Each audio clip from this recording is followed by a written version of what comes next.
What's up, guys? So today I want to talk about the BJJ strength training mistakes that I made in the past.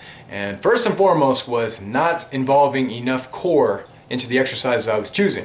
And especially when I was able to choose exercises really easily that did involve my core. So for instance, I used to do a lot of seated dumbbell presses for my shoulders, okay? And things like just overhead presses with dumbbells, even Arnold's presses. But seated does not involve a hell of a lot of core, right? So all I did, stand up. You do the same thing. Hits my shoulders. But this also involves the core. And since I started doing this, you know, when I find an exercise, I look at it and I'm like, okay, I know what I want to do to hit the muscle group. So for instance, in that respect there, and that was hit shoulders. But is there a way I can hit the shoulders and also include my core? Always ask yourself that. So because of this, including core, guys, not only is my lower back in a lot less pain, or that's a place I always had pain, I also get swept one hell of a lot less. Now I'm a lot harder to sweep because I work on core, and you know, I'm sure part of that has to do because I suck less at jiu-jitsu now. But I'm telling you, I can feel how much stronger I am now. So always include core if possible. Second thing I learned is you have to prioritize injury prevention exercises. And I've showed some in the past, so look to my channel for one I used is for the rotator cuff, okay? Guys, I had a lot of shoulder problems. I had so many, and let's face it, a sport like jiu-jitsu, you are going to have sore shoulders, okay? You know, there's lots of different things a lot of people are going to do to you that are going to put a lot of strain on the shoulder joint. So this kept me out of jiu-jitsu all the time, okay? I used to have to skip class a lot because I had to rest, ice, you know, the shoulders. And I started doing rotator cuff exercises, some other exercises as well. I'm telling you, man, if I miss one a year now because of shoulder injury, that's a lot. Where in the past I was missing like at least one day a month because of it. So adding exercises for injury prevention help quite a bit. Also my hip mobility drills that I do. Another thing is, guys, I'm not sure if my hips ever kept me out of jiu-jitsu, but there's a lot of times I showed up in a lot of pain because my hips were sore. Did some hip mobility drills, do them all the time. Weekly, I don't have those pains anymore. They're gone. So, you know, these are just little injury prevention exercises I do before I do my major strength training. It also helps to help warm up those joints. And man, what a difference it makes. And because of this, the most important thing is I get to go to jiu-jitsu more every year because of it. Getting the right amount of sleep. Another huge, I know it's almost cliche talking about sleep and recovery and everything, but jiu-jitsu is a little different, I found as well, okay? It depends a lot on what you do in a given day. For instance, on days I don't do anything, I'll say my off day, I personally can get away with 7 hours sleep that night, okay? They say, typically my Sundays are my rest day, I don't do hardly anything. I go walk on the beach or something like that at most. I'll need 7 hours, that's it. Even on days when I only do strength training only, or just BJJ only, yeah, 7.5 hours sleep, okay? That's what I need.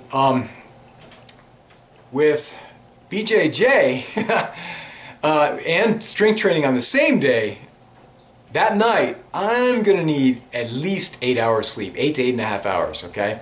That's a real kick in the ass, and it takes me a lot to recover. You know, in the past, I remember like in bodybuilding and everything, I knew I only needed like 7.5 hours sleep every night. And so it was pretty straightforward. I'm like, okay, just, you know, go to bed at this time, wake up 7.5. But with BJJ, man, it's all over the place, man. It's like, you know, oh, do BJJ this day and weight training. Like, I need more sleep this day. You know, I'm not doing it, so so you just got to kind of figure out what you need that's going to help you recover. But it's just what I found. It's not just a set number of just you get 7.5 hours sleep and that's it every night. You know, in the past, BJJ it's a rough sport, and you include that with strength training, you're going to be all over the map with how much sleep you need. But again, this comes with experimentation on your part. Another thing that varies greatly is my nutritional intake, and particularly how many calories I'm getting, okay?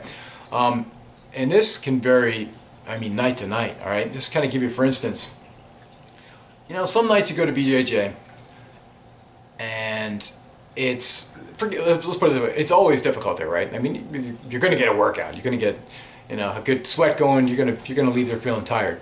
Some nights you go there though, and there's going to be a lot of instruction, okay? You're working on something a little more difficult of a move that week, so there's going to be a lot of instruction going on. And so, say in an hour-and-a-half class, there may be, after the the first hour may be just like your warm-up and then instructional, and then the last half hour rolls, okay?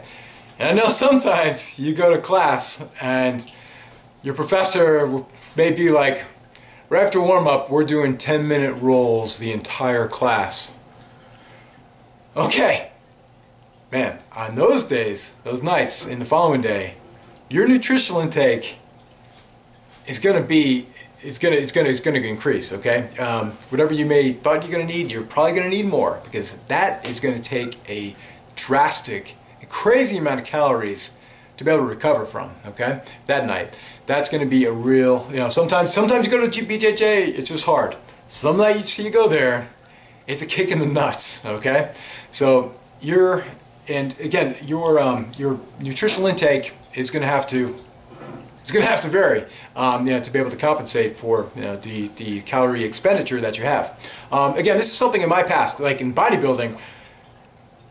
So if there was like a show in May, I knew I could, you know, I knew what I weighed, how many calories I need to get through, you know, a week training and everything. So I could literally write a 12-week program out from the show, and you know, pretty the whole time I can freaking name every meal, every workout. I knew how many calories I was going to burn. I knew how many calories I was going to need, how much protein I was going to need, how much sleep I was going to need. Okay, I knew it, and in advance. But BJJ, man, it's all over the map, because one night at BJJ may not be the equivalent to the next night. Strength training programs are meant to be broken. Okay, again, this is something. I mean, your little nicky-nacky injuries are going to be all over the place. You're not going to know where it's going to be hurting, all right? I got my knee twisted up like a month ago, whatever it was. And even though my workout program said I had to do deadlifts that next day, it didn't happen, okay? I couldn't do it. My knee was sore and swollen and stuff. There wasn't any, like, pop or anything, so nothing major, and it's totally recovered at this point. But that next day, I couldn't do it. So, you know, again, when I was bodybuilding, the likelihood I was going to get an injury was a lot less, because, you know, no one's taking me down, so, or anything like that in the gym, right? So I knew I wasn't going to have any off-the-wall type of injuries, so I could pretty much adhere to my program. But with BJJ, again, man, it's all over the map. And sometimes, I mean, I know I've gone in the past, I've had my wrist injured, and I couldn't do the heavy, I didn't want to take a chance of doing heavy bench press, those type things. So, you know, I had to find something else to do. I'm like, well, I still want to hit some chest, so, you know, why don't I can still handle some flies, so at least I'll get some chest workout in. So you have to be flexible, okay? The exercises you were intending to do may not be a good idea, you know, based on the injury that you have. So be flexible. What I'm finding works best for me right now is doing low volume and heavier weight. Low volume meaning not doing a heck of a lot of sets, not even doing a lot of exercises, but I've been doing pretty heavy weight when I'm in the gym. That's been working for me, and the big thing is it protects my central nervous system. When I first started BJJ and still did my strength training, I was kind of doing a bodybuilding type workouts, and which I did high volume, lots of sets, lots of exercises, and the end of the week, man, my central nervous system was crashed. It was gone, and it was just really, it just set me back. I was just totally getting no gains whatsoever. So I've been going back the other direction now, where I'm like, all right, just, you know, not a lot, heavy weight, and my central nervous system is fine. I mean, I get the same amount of sleep as I did then, now, whatever, or pretty much around the same sleep. So that was hugely important for me to learn for myself. But this is, again, this is something, everything I mentioned here is all specific to me. May not be work for you, especially for the heavier weight thing. If you're new to strength training, man, I do not recommend you go extremely low repetitions. There's a lot of things that need to get strong. It takes time, at least a good year solid of strength training before I recommend doing things like extreme low reps. There's times even I know in the past where I'll just do a single rep workouts. I'll do 3 singles for bench press. But again, it's things like my connective tissue and everything. I'm pretty confident they're strong, and I know that I'm able to handle it. And I came away injury free, so you know. It worked for me. It may not work for you. So all those things specifically, guys, it's just, check out. They're all experimentation. Again, I may be at a different age than you, different level of experience. So you can't. There is no set way for everything. But these are things I've made, observations I've made over the past, and I just become. Hopefully, I become smarter all the time in how I go about my strength training. So, anyways, guys, hopefully you learned something. If you have any questions about anything, leave them below. We'll talk about it. Hey, maybe I can make a video about it. So, thanks for watching, though, guys. Appreciate it, and we'll talk to you soon. Ooosss. Oh! Subscribe to my channel. Alright, forgot to mention that. How did I forget that? Please! You made it to the end, man. Subscribe. Alright? Thanks. Ooosss.